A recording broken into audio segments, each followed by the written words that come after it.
Greetings to you in the name of the Lord and Savior Jesus Christ. Thank the Lord for giving us the privilege to worship the Lord once again at the last time of this year. In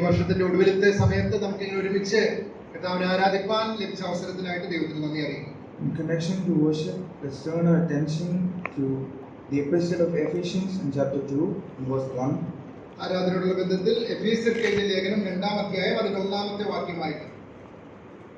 And you he made alive who were dead in trespasses and sin, in which you once walked according to the course of this world, according to the prince of the power of the air, the spirit who now works in the sons of disobedience, among whom also we all once conducted ourselves in the lust of our flesh, filling the desires of the flesh and of the mind, and were by nature children of wrath, and just as the others.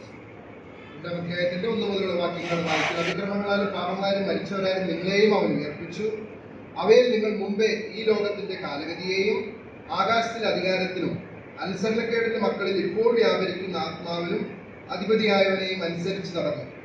അവരുടെ ഇടയിൽ നാം എല്ലാവരും മുമ്പേ നമ്മുടെ ജഡമോഹങ്ങളിൽ നടന്നു, ജഡത്തിനും മനോവികാരങ്ങൾക്കും ഇഷ്ടമായത് ചെയ്തുകൊണ്ട് മറ്റുള്ളവരെ പോലെ പ്രകൃതിയാൽ കോപത്തിന്റെ മക്കളായിരുന്നു. This is a familiar passage for all of us. ഇത് നമുക്ക് എല്ലാവർക്കും വളരെ പരിചിതമായ ഒരു വേദഭാഗമാണ്. We read this in most of our thoughts and meditations. നമ്മുടെ ധ്യാനത്തിൽ നാം എപ്പോഴും വായിക്കുകയും ഓർക്കുകയും ചെയ്യുന്ന ഒരു വേദഭാഗമാണ്. The first verse what we read is that He made us alive. നാം അതിന്റെ 4ാമത്തെ വാക്യത്തിൽ വായിക്കുന്നു, അവൻ നമ്മെ ജീവിപ്പിച്ചു ക്രിസ്തുവിനോട് കൂടെ. First of all, chapter 2 and verse 1 to 10, the main topic is grace through faith. Grace through faith. ആദ്യത്തെ ഭാഗത്ത് നമ്മൾ കൃപയെക്കുറിച്ചും വിശ്വാസത്തെക്കുറിച്ചുമാണ് വായിക്കുന്നത്. And that is a very significant factor in our salvation, in our Christian life. നമുക്കറിയാം, നമ്മുടെ ക്രിസ്തീയ ജീവിതത്തിൽ രക്ഷയോടുള്ള ബന്ധത്തിൽ വളരെ പ്രധാനപ്പെട്ട കാര്യങ്ങളാണ് കൃപയും വിശ്വാസവും എന്നുള്ളത്. And for explaining that, Paul is starting with our condition in our past.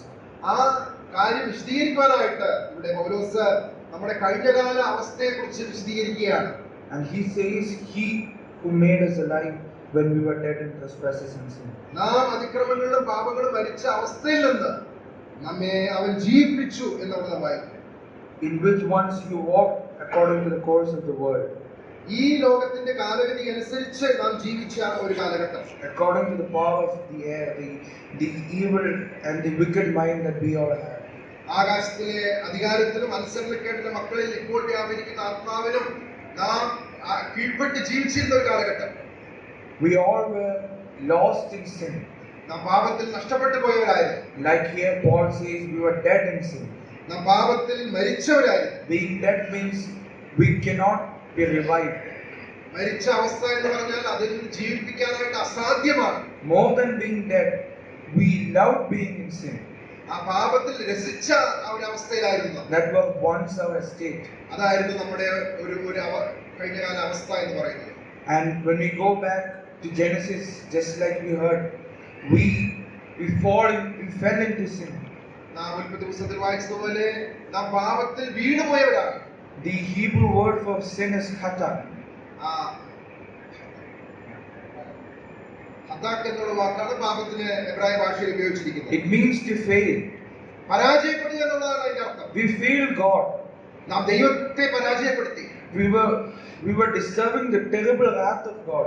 ദൈവത്തിന്റെ കോപത്തിന് മാത്രം നാം അർഹരായിരുന്നു. And we can see here we were deserving the wrath of God. ദൈവത്തിന്റെ കോപത്തിന് നാം പാത്രങ്ങളായിരുന്നു.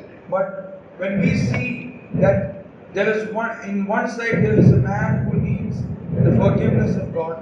ഒരു ഭാഗത്ത് ദൈവത്തിന്റെ പാപക്ഷമ ആവശ്യമുള്ള മനുഷ്യൻ. And it is very much needed because he is dead.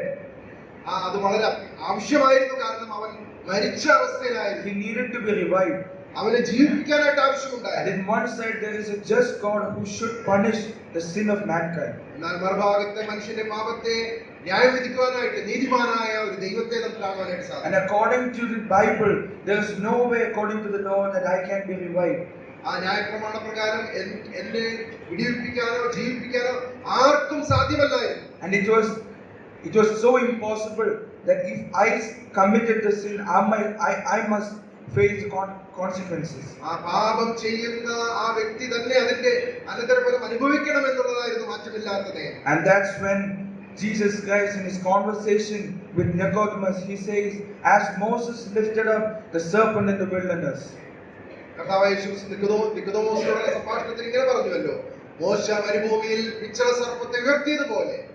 And that is why in between man, the sinful man, and the just God, there is a cross. അതുകൊണ്ടാണ് പാപിയായ മനുഷ്യനും നീതിമാനായ ദൈവത്തിന്റെ മധ്യേ ഒരു ക്രൂശ് നമുക്ക് കാണുവാനായിട്ട് സാധിക്കുന്നു. A cross that connects the both man and the just God. ആ പാപിയായ മനുഷ്യനെയും നീതിമാനായ ദൈവത്തെയും ബന്ധിപ്പിക്കുന്ന ഒരു ക്രൂശ് നമുക്ക് കാണുവാനായിട്ട് സാധിക്കും. Now when we are looking at the cross, ആ ക്രൂശ് നാം നോക്കുമ്പോൾ, when we are looking at the cross, just like the children of Israel, Israel ജനം ആ പിച്ചള സർപ്പത്തെ നോക്കിയതുപോലെ നാം ക്രൂശിനെ നോക്കുമ്പോൾ, and now we are redeemed from our sin. നമ്മുടെ പാപത്തിൽ നാം വിടുവിക്കപ്പെടുകയാണ്. Verse 4 of Ephesians 2 says, but God, who is rich in mercy, by his great love with which he loved us. നാലാം വാക്യത്തിൽ നാം വായിക്കുന്ന കരുണാസമ്പന്നനായ ദൈവമോ നമ്മെ സ്നേഹിച്ച മഹാസ്നേഹം നിമിത്തം എന്ന് നാം വായിക്കുന്നു. What is that great love? എന്താണ് മഹാസ്നേഹം എന്ന് പറയുന്നത്? Romans 5 says, he demonstrated the love. റോമർക്ക് ലേഖനം 5-ാം അധ്യായത്തിൽ നാം വായിക്കുന്നത് ആ സ്നേഹത്തെ ദൈവം പ്രദർശിപ്പിച്ചു by sending his own son on the cross of Calvary, തന്റെ പുത്രനെ കാൽവരി ക്രൂശിൽ യാഗമാക്കിക്കൊണ്ട്, by which we can look. അതുകൊണ്ട് നമുക്ക് ആ ക്രൂശിലേക്ക് നോക്കുവാനായിട്ട് സാധിക്കും. And that is why we are looking unto him who is our author and the finisher of our faith. വിശ്വാസത്തിന്റെ നായകനും പൂർത്തി വരുത്തുന്നവനുമായ യേശുവിനെ നമുക്ക് നോക്കാം. The one who revived us from death. മരണത്തിൽ നമ്മെ ജീവിപ്പിച്ച കർത്താവായ യേശു ക്രിസ്തു. And that is why Paul says it is not our works, but by his great love and by his great grace. അതുകൊണ്ടാണ് നാം താഴോട്ട് വായിക്കുന്നത്, നമ്മുടെ പ്രവൃത്തികളല്ല, ദൈവത്തിന്റെ മഹാദയാലും കൃപയാലും മാത്രമാണ് നമുക്ക് ഈ അനുഗ്രഹം ലഭിച്ചത്. Ephesians 7-14 we can see, in him we have redemption through his blood. അതിന്റെ 7 മുതലുള്ള വാക്യങ്ങൾ നാം വായിക്കുമ്പോൾ, അവനിൽ ക്രിസ്തുവിൽ നമുക്ക് അതിക്രമങ്ങളുടെ മോചനം എന്ന വീണ്ടെടുപ്പുണ്ട് എന്ന് നമുക്ക് കാണുവാനായിട്ട് സാധിക്കും. We can see it is not by our works but by his grace and by his work alone that we can come before the presence of God. നമ്മുടെ എന്തെങ്കിലും പ്രവൃത്തികളാലല്ല, ദൈവത്തിന്റെ കൃപയാൽ ദൈവം നമുക്ക് വേണ്ടി സാധിപ്പിച്ച വൻ ക്രിയയാൽ മാത്രമാണ് നമുക്ക് ദൈവത്തിന്റെ സന്നിധിയിലേക്ക് പ്രവേശനം ലഭിച്ചത്. Let's thank God for this great deed and the great work that he has done in our lives. നമ്മുടെ ജീവിതത്തിൽ കർത്താവ് ചെയ്ത ഈ വലിയ പ്രവൃത്തിയെ ഓർത്ത് നമുക്ക് ദൈവത്തെ സ്തുതിക്കാം. Let's continue in worship with the name of the Lord. നമുക്ക് കർത്താവിനെ തുടർന്ന് ആരാധിച്ചു.